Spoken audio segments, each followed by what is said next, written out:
მოგესალმებით ბერლინიდან. ჩვენი გადაცემა წამოსანახავად, მე მგონი მართლა სანახავად წავიდა ამ შემთხვევაში ბერლინის, არა, მე ვფიქრობ უფრო ნოეს სანახავად.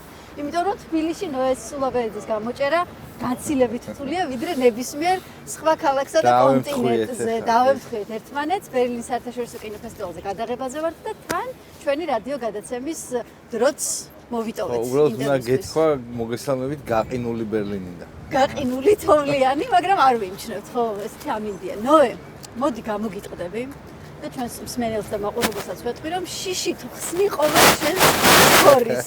რომ აბა სად მაჯობა. სად წავიდა ისეთ ადგილას, სადაც მე ჯერ ვერ ვიწვდი. ის სხვა შეიძლება ძალიან ბევრ ადგილას ვეკვეთებოდით დროის მხრივ არა, მაგრამ ლოკაციის მხრივ ბოლო 1 წლის განმავლობაში თან ცოტა ისეთ აღმოაჩინე, რომ უცნაურ ადგილებში რა, ანუ კარტახენაში ვაპირებდი წასვლას, აღმოაჩინე, რომ კარტახენაში ხარ. შრი-ლანკაში მივდიოდი, აღმოაჩინე, რომ შრი-ლანკაში წასულხარ და ძალიან მაგარი არის რა, იმ სამაგეროდ გასაზიარებლად ძალიან მაგარი არის. ძალიან მაგარია და თან საწარმოგიდგენია ორი ქართველი, რომელიც კარტახენაში ეკვეთება ერთმანეთს, ერთი მოდის და მეორე მიდის. უბრალოდ მე ორჯერზე დიზეთ ვეყავი. მაინც უნდა მაჯობოს, მაინც უნდა გამაბრაზოს. ნოე, შეკითხვა არის ესეთი, რამდენჯერ უნდა ჩაჭდეს ადამიანი თვითმფრინავში და გაფრინდეს, რომ ეს გრძნობა გახუნდეს? პირიქით, რაც უფრო ხშირად ჯდება, მით უფრო მე ძალიან დიდი აზარტი არის ახალი ადგილების სანახავად. შენ დათვლილი აქვს რამდენი ქვეყანა გაქვს მოვლილი? 42-მდე ვარ. აუ, მე მგონი გამაუქმოთ ეს ინტერვიუ. 45. 45? ხო, ეხლა მივდივარ 46-ში. ანუ ბერლინში ვწერთ ინტერვიუს მეგობრებო და კიდე სადღაც ვიდის, აი წარმოუდგენელია. იცი რა მაინტერესებს, როდიდან გახდა მოგზაურობა რაღაცა იყო სხვა აზარტის მატარებელი? სულ იყო ბავშვობიდან.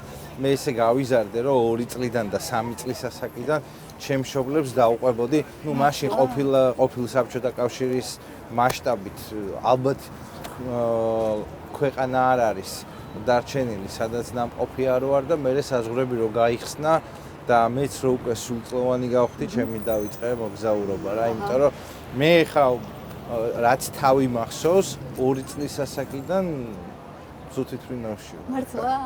არ ყოფილა ეს მოსაბეზრებელი 2 წლის ასაკიდან თვითმფრინავში ხარ. პირველი მარტო გასვლა თუ გახსოვს საერთოდ? კი, მახსოვს, პირველი ჩემი მარტო გასვლა იყო კიევში. ეს იყო თუ არ ვცდები ან 98 ან 99 წელი და ევროპაში პირველი გასვლა იყო რომში. რომში წავედი კონფერენციაზე ლა საპიენზას უნივერსიტეტი იყო, მე სტუდენტი ვიყავი რა და საერთაშორისო კონფერენცია იყო, სადაც წავედი სტუმრად. მარტო. აი, როგორ აღმოაჩინეს საკუთარ 100 ევროს? 5 დღით. აუ, ხო და მაგრამ ეს ხო საერთოდ სხვა რაღაცაა. ეს არ გავს არც მივლინებას, არც ოფიციალურს, აი მარტო რო რჩები და შენი თავის ბატონ პატრონი ხდები სხვა სივრცეში. აი, როგორ ხდება მე საკუთარი თავის თავიდან ადაპტაცია ჭირდება რა, იმიტომ რომ უცხო გარემოში პირველად რო ხდები, სადაც საქართველოს შესახებ იმ დროს პრაქტიკულად თითქმის არავინ არ იცის, სადაც მაშინ ჯერ კიდე უფრო მეტად კრიმინალური იყო ევროპა და მაფრთხილებდნენ რომში მახსოვს, არ ვიტყვი ხა ეროვნებებს, მაგრამ ქსენოფობიაში რო არ ჩამეთვალოს, მაგრამ მაფრთხილებდნენ ადგილობრივები, რომ ამა და ამ ეროვნების ადამიანებს არ გამოელაპარაკო გზაში. სტუდენტი ხარ და სულ რაღაცა ფეხი დადიხარ და შეიძლება დაგაგვიანდეს, გაიაროს იმ სამუშაო საათებმა, პირობითად მეტროსი ან ავტობუსით და ფეხით მოგიწიოს ასვლა, ამიტომ რაღაცა ხიფათები არის სულ რა, მაგრამ ნელ-ნელა შემდეგ ეჩვევი რა და შემდეგ უკვე სხვა ხიბლი მოდის. რა ხიბლი? ხიბლი მოგზაურობის. აი მთელი პროცესი ალბათ არა, მართლა თვითმფრინავიდან ბოლომდე. კი, ხო, მე ძალიან მიყვარს აეროპორტები. აჰა. ფრენაზე მეტად. თვითონ აეროპორტში ყოფნის პროცესი თუ აეროპორტი ღირსამათ, იმიტომ რომ ზოგი ისეთი აეროპორტია, უნდა გაასწრო იქაურობას რა, მაგრამ კარგ აეროპორტებში მიყვარს ყოფნა. არის თქვათ ამ სამოგზაურო რუტინის ნაწილი ეს აეროპორტი მთელი თავის ინფრასტრუქტურით კაფეში დაჯდები, მაღაზიებს ჩამოული, ფანჯრიდან თვითმფრინავების აფრენას უყურებ, აი რა გიყვარს? ფანჯრიდან ნაკლებად უყურებ, მაგრამ აი ეს თვითონ გარემო აეროპორტის ეს მულტინაციონალური სივრცე, სადაც ყველანაირ ადამიანს ხედავ და მათ თუნდაც წამებით ან წუთებით, მაგრამ აკვირდები მათი კულტურის ნაწილს, ხო, ვინ რა სამოსით არის, ვინ რა სოციუმთან ერთად თანაარსებობს, ხო, იმიტომ რომ რაღაცა ხშირად არის რომ რაღაცა ჯგუფური ტურებია, ხო, რელიგიური ტურების ადამიანებს ხვდები, უბრალოდ ტურისტებს პატარა დროშით რო დადიან და ჯგრო რომ მისდევს, ხო, ძალიან სასაცილოა ეგ რა. სულ მინდა ხოლმე, სულ ნატრობდი რომ ერთხელ მეც აღმოჩნდე მაგათთან ერთად, რომ ერთი რა ხდება, sorry man. არა უშავს. ესეც დაბნეული ტურისტია, რომელიც ალბათ ცენტრალურ მოედანზე აკათვალიერებს, თუნდაც ბერლინის კედლის ნაწილებს. ესეთი შეგრძნება ამოწიო თავი ტელეფონიდან ყოველთვის. აი, ეს არის საინტერესო. სოციალურ ქსელში აქტიურად ტვირთო ხოლმე სამოგზაურო ფოტოებს, მაგრამ მოგზაურობის დროს ხარ ტელეფონს ჩავარდნილი თუ 10% ტვირთავ ძირითადად, რა თქმა უნდა, კი. თუმცა დანარჩენი ყველაფერი არქივისთვის რა, იმიტომ რომ სულ ფიქრობ ხოლმე რომ რა მაგარი იქნება. აწლეულების მერე უკვე ესეთ აქტიურ მოგზაურობას რო შევძლებ, რომ აი ამ ეს ყველაფერი რაღაცა ვიდეოთეკასავით მექნება და გადავხედავ ხოლმე. მაშინ ესე ვთქვათ, აი შენი დაგროვილი 45 ქვეყნის საარქივო მასალიდან. აფრიკა. პირველი აფრიკა? ის საოცარი ჩანჩქერები რაც ნახე? კი. კარი მეორე? საუდის არაბეთის ალულა. ვა. საინტერესოა. და ალბათ ჰონკონგი. ჰონკონგი.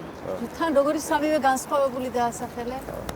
მაგრამ ნახე ახლა რა არის, აი აფრიკის შემთხვევაში ეს არის მთლიანად ნატურალური ბუნების ნაწილი და განძი, რასაც ასახელებ. ჰონკონგი არის მთლიანად ადამიანის ხელით შექმნილი. აქედან გამომდინარე, მაინტერესებს რა ხდეს შეზე ყველაზე დიდ შთაბეჭდილებას ემოციურად, რისი ნახვა, რა სტილის სანახაობა.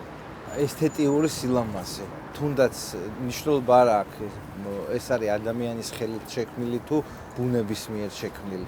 აფრიკა არის ბუნების მიერ შექმნილი და არის ის რაც არის და იქ ჩასვლის, იქ რო ჩადიხარ ალბათ ცხოვრებას და დედამიწას და შენს ყოველდღიურობას სხვა პრიზმიდან იწყებ ყურებას და ნამდვილად ამემართა ესეთი რამე.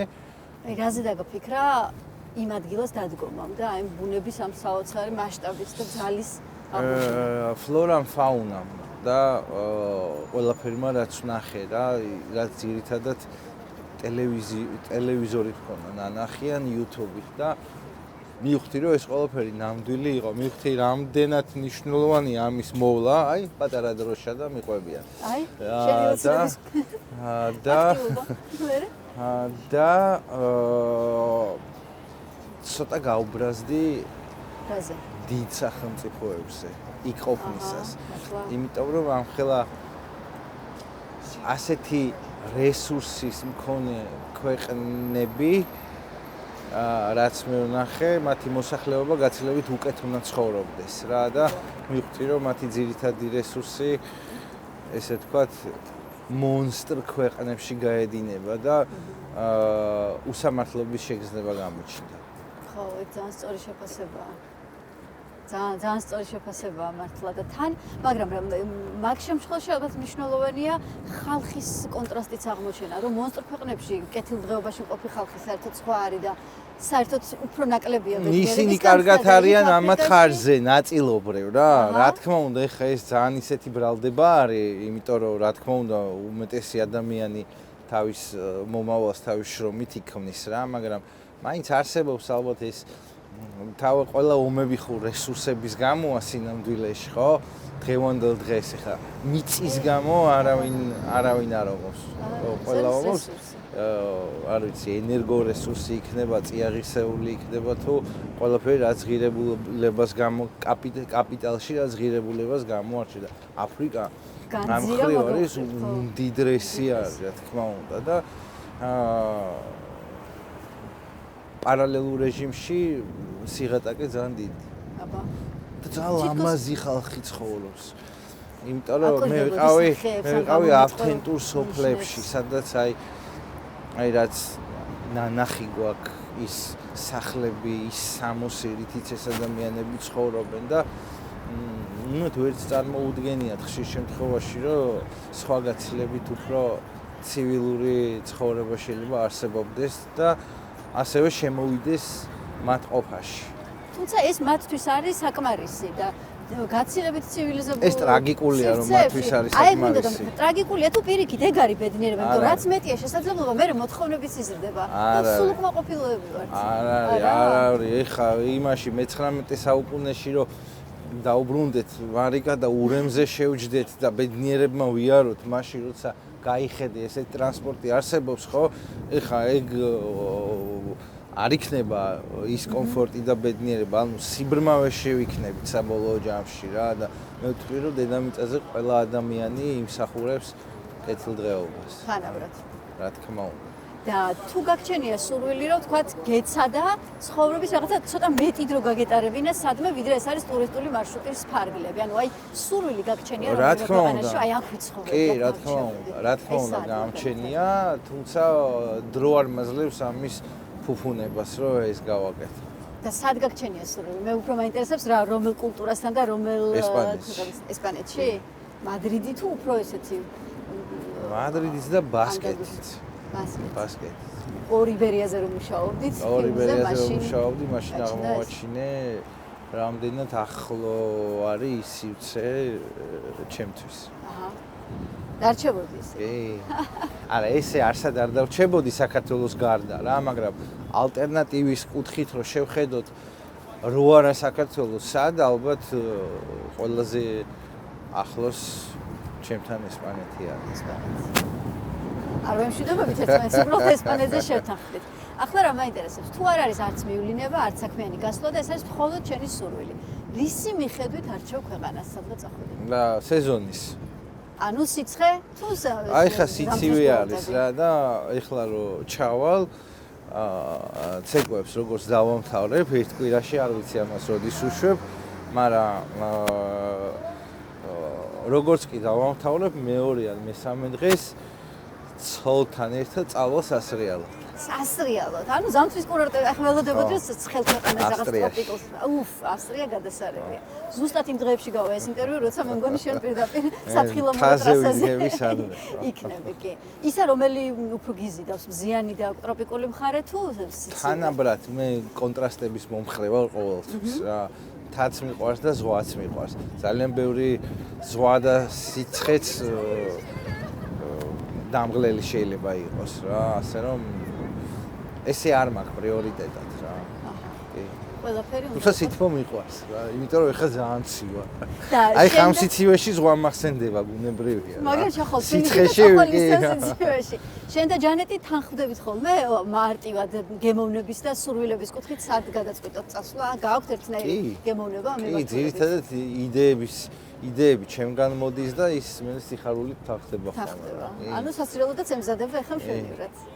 სხვათა შორის შენს ვიდეოებში და ფოტოებში ხშირად არის მოგზაურობა ბავშვთან ერთად. კი ბატონო. საქართველოში ძალიან არასწორად იყო თითქოს სტერეოტიპი დამკვიდრებული, რომ ბავშვთან ერთად მოგზაურობა არის ცალკე დაღლა და არ შეგერგება თითქოს არაფერი, მაგრამ შენს მასალებში პირიქით გაცილებით ლამაზია, ულამაზესი გოგონა და დაღლაც არის, რა თქმა უნდა რა, როგორ აორგანიზებ? ჩემთვის ძალიან დიდი ფუფუნება არის, როდესაც მაქვს შესაძლებლობა ბავშვებთან ერთად ვიყო რა და რა თქმა უნდა, როდესაც ამის შესაძლებლობა არის, შანს ხელიდან არ უშვებ რა და ანას ძირითადად ხა ის პატარაა ძალიან. დიდები არიან უკვე თავის შკოლას დადიან რა და ძირითადად ეხლა ანა დაყვება ხოლმე და ანა ძალიან მაგრად უყვარს ბოდიალი, მშობლები. უკვე მიხვდა რა გემო აქვს მოგზაურობას, ასწავლე და აინფიცირე. კი, მოვლილი აქვს უკვე ბევრი ადგილი რა და და მე მგონი ძალიან მოწონს თვითმფრინავის სალონის სივრცეები, სადაც ძალიან გემრიელად მოეწყობა. ძალიან შეწუხებულია, რომ ჯერ კიდევ ვერ ფლობს ინგლისურად ისე ენას, იმიტომ რომ სადაც ჩადის, იცის შინაგანად რომ ინგლისური საჭიროა, იმიტომ რომ არ ესმის ასე უნებია. და ეგ მომენტი ძალიან აწუხებს. ხო, უნდა იცოდეს და კომუნიკაციაში შევიდეს. რა დარჩა ისეთი, რაც ჯერ არ გინახავს და აი სადღაც აი სიღრმეში თვალი გიდგას იმ მონაკვეთზე პლანეტის.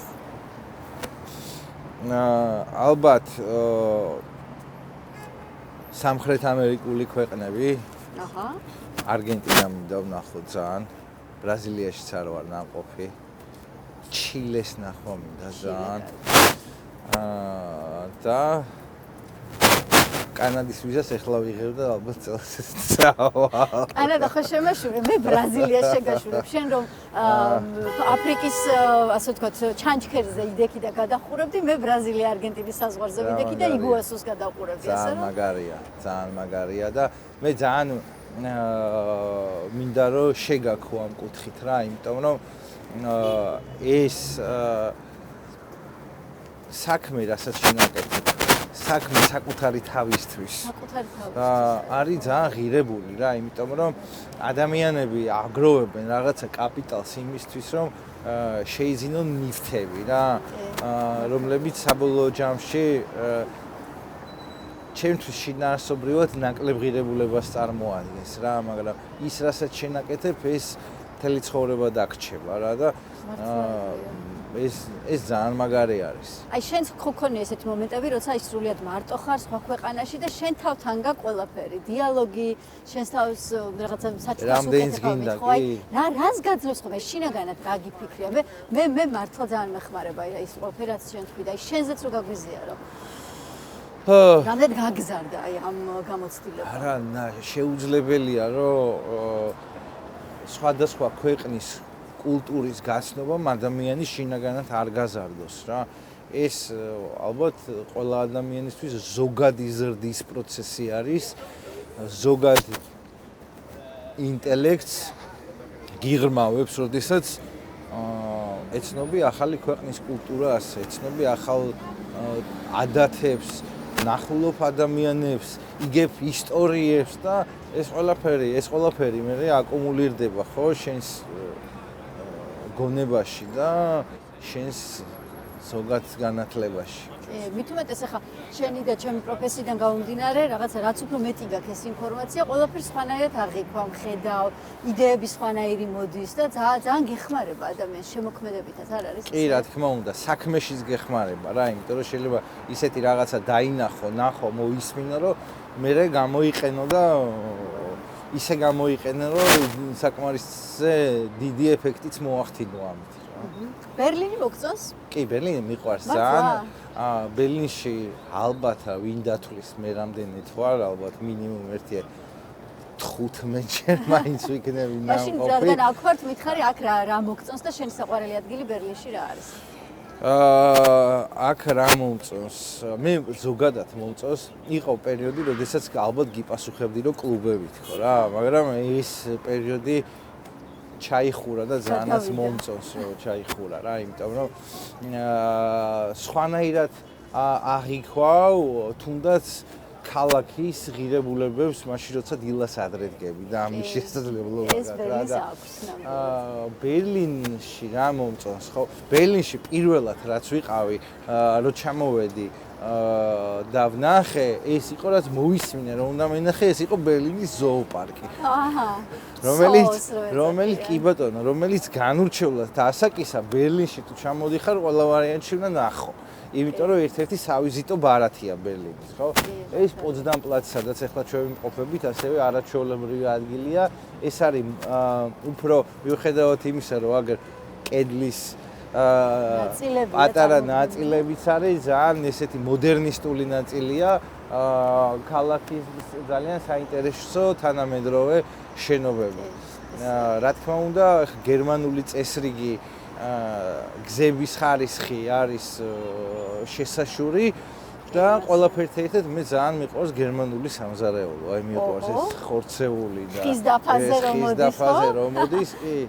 ასე რომ აგერ ძალიან ბევრი სილამაზეა უნტერლინდენის ჯერ ცალკე გამზირზე რამდენად ბევრი ღირსშესანიშნაობაა და მოკლედ აქ შეგიძლია ფეხით იარო ერთ-ერთი ამ ქალს რაც არ უარდა.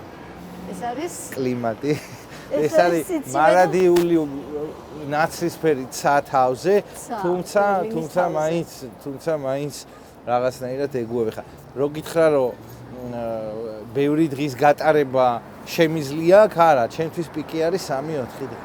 მაგრამ მაინც რაღაცას გაძლევს. თუ გიყვარს, ესე იგი აქ გაძლევს რაღაცას ეს ქალაქი და ჩემთვისაც ეს არის მართლა ადამიანებზე მორგებულია ეს წესრიგი და რაღაცა კომფორტის განცდა, რომელიც ამ ადამიანებს აქვთ შექმნილი. კი ბატონო. გერმანიაში და ზოგადად ბერლინში. ნოე, ძალიან დიდი მადლობა რომ ბერლინში გამოვყავით. 20 წუთი ჩვენი ინტერვიუსთვის. შურითად შევხვდებით სადმე? სადღაც პუერტო-რიკოში. კარგია, მომწონს პუერტო-რიკოს აზრი, სადღაც გადავიკვეთებით. გარდა თბილისისა. დიდი მადლობა ყურადღებისთვის. ვფიქრობ, მადლობა, ვფიქრობ და მოკითხვა ჩემს მენელს და მაყურებელს რა. მოგიკითხავთ ბერლინიდან, ვფიქრობ საინტერესო ინტერვიუ გამოგვივიდა თან სამოგზაურო ელფერით. დიდი მადლობა ყურადღებისთვის. ამ გადაცემის გამეორებას მოისმენთ 4 შაბათს საღამოს, მომდევნო კვირას კი დაგიბრუნდებით ახალი სტუმრით და ახალი სამოგზაურო მარშრუტით. მადლობა ნახვამდის.